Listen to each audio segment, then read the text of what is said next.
नमस्कार शेतकरी बंधूंनो, सध्या जांभूळ पिकामध्ये कळी अवस्था संपून आता फुलोरा अवस्था सुरू झालेली. फुलोरा अवस्था म्हणजे काय की त्या कळ्या आता ओपन होऊन त्यामधून फुले ओपन व्हायला सुरुवात झालेली. जांभळाच्या एका कळ्यांच्या बंचमध्ये 6 ते 7 फुलं असतात. ते फुलं ओपन होतात. ओपन झाल्याच्या नंतर तिथे मधमाशा असतील किंवा इतर परागीभवन करणारे जे कीटक असतील त्यांची व्हिजिटवारी सुरू होते. शेतकरी बंधूंनो, जांभूळ हे परपरागीभवन होणारं फळपीक आहे.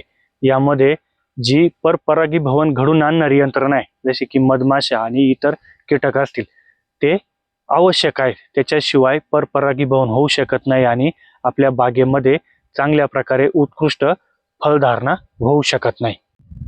फुले उमललेल्या स्टेजला जर आपण बुरशीनाशक आणि कीटकनाशक फवारणीचा विचार करत असाल तर थांबा आणि काही शास्त्रीय गोष्टी आहेत त्या जाणून घ्या. शेतकरी बंधूंनो, परपरागीभवन होणाऱ्या फळपिकांमध्ये एक महत्वाचा टप्पा असतो. तो टप्पा असा की त्या फुलांमध्ये ज्या वर्तिकाग्र असतात त्यालाच आपण स्टिग्मा म्हणतो, त्या रिसेप्टिव्ह असणं, त्याची पोलन ग्रेन ग्रहण करण्याची क्षमता ही ऍक्टिव्ह असली पाहिजे. दुसरी गोष्ट, याच्यामध्ये जे काही परागीकण आहेत त्याला आपण पोलन ग्रेन्स म्हणतो, ते मॅच्युअर पाहिजे, फर्टाईल पाहिजे. या दोन्ही गोष्टी जेव्हा एका वेळेला जुळून येतील आणि परागीभवन करणारी यंत्रणा त्या ठिकाणी उपलब्ध असेल, अशा वेळेसच काय होतंय की परागीभवनाची प्रक्रिया पूर्ण होते आणि फळ सेटिंग तयार होते. या स्टेजला जर आपण बुरशीनाशक किंवा कीटकनाशकांची फवारणी केली तर हे जीव काय होतात की मेले जातात. त्यामुळे परपरागीभवनावर याचा विपरीत परिणाम होतो.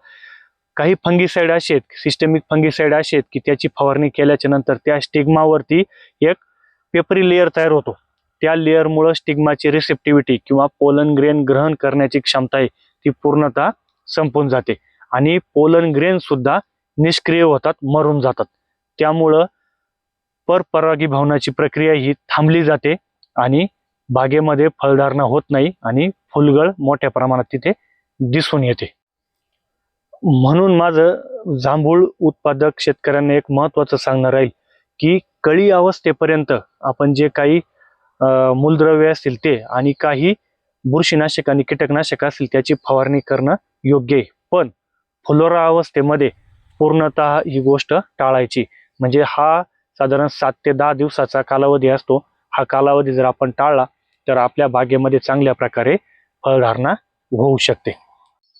शेतकरी बंधूंनो, जांभूळ बागेमध्ये जर आपल्याला मधमाशांचं प्रमाण वाढवायचं असेल तर एक गोष्ट करता येईल की ज्या अर्धा लिटरच्या बिस्लरीच्या पाण्याच्या बॉटल आहेत त्या काय करायच्या आहेत, अर्ध्या कापायच्या आहेत आणि जी खालची बाजू आहे त्या खालच्या बाजूमध्ये पाणी टाकून त्यामध्ये काही गुळाचे खडे टाकायचे. म्हणजे थोडक्यात गुळाचं पाणी तयार करायचंय आणि ते झाडांवरती लटकून द्यायचं. ज्या मधल्या फांद्या असतील त्या फांद्यांना दोरीच्या साहाय्यानं लटकून द्यायचे.